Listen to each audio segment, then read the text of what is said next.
Here's Charlie Dickens, chapter 36, entitled New Depression. Charlie didn't know where to go, and the last thing he wanted to do was to become bored, and it was hard for him to admit it, but he was missing Tinker, and he bet he was having more fun than he was. He thought. The bird in his possession was small and brown. Oh, holy Moses, I can't see what I'm doing. 56.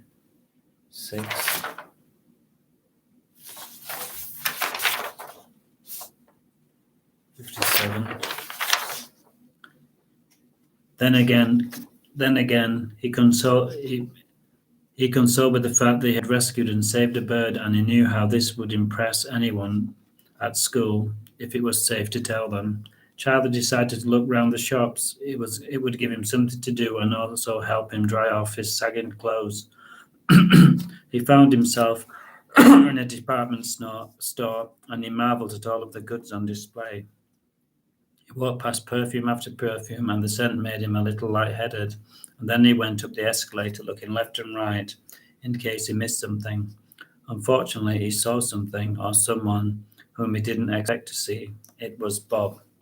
Charlie ducked down as Bob struggled to try on a small jacket. It was unusual seeing Bob in a department store. Charlie ducked down as Bob struggled to try on a smart jacket.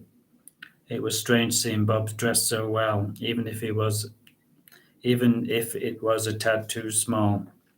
Maybe he's getting married, thought Charlie hopefully, but inside he doubted it. He got to the top floor, and when he looked down, he could see Bob and an assistant talking, and he could hear their exchange getting more heated.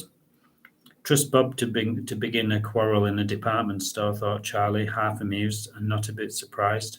Charlie hurried back down the escalator, and he was relieved to be away from Bob. But when he looked up, he saw someone else he didn't expect to see. Tinker was looking at all of the exotic perfumes on the perfume counter with his girlfriend smiling away.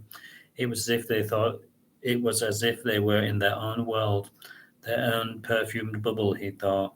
Charlie ducked behind a row of expensive-looking coats, and he decided that it was time to leave.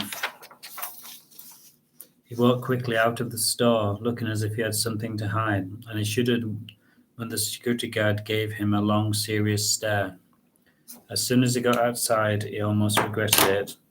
The dark clouds had multiplied, and heavy rain was bouncing off the pavement. There was only one thing for it, and there was only one place to go. The cinema, thought Charlie, and he couldn't wait to get there. Thankfully, when he got outside, there was only an elderly couple in front of him, and their big black umbrella protected him from the worst of the rain. Charlie brought his ticket, sat down in the darkness, and he was glad to be invisible. Surely no one can bother me in here, he thought confidently. The seas were so comfy that it was difficult for him to stay awake, and he watched the film, and he let the film wash over him as if it was a dream. Charlie didn't care about the plot. He needed a distraction. Thankfully, when he walked home, the rain had stopped, and he felt secure under the cover of darkness, and his stomach rumbled, and he wondered what lovely meal his mum would be cooking. He opened the front door, and he was surprised by the lack of food smells. He frowned. He didn't want to wait long for his meal. "Mummy," called out, but there was no response. He went into the kitchen, but no pans were bubbling and no kettle was whistling. Strange, he thought, as he pushed the door open in the sitting room, and then he saw it. His mum was laid on the floor with an open book by her side, and she wasn't moving. "Mum," shouted Charlie, but there was only silence. He bent down to look into her beautiful eyes, but they were closed. He could see her chest moving slowly like a disturbed molehill. There was hope, he thought.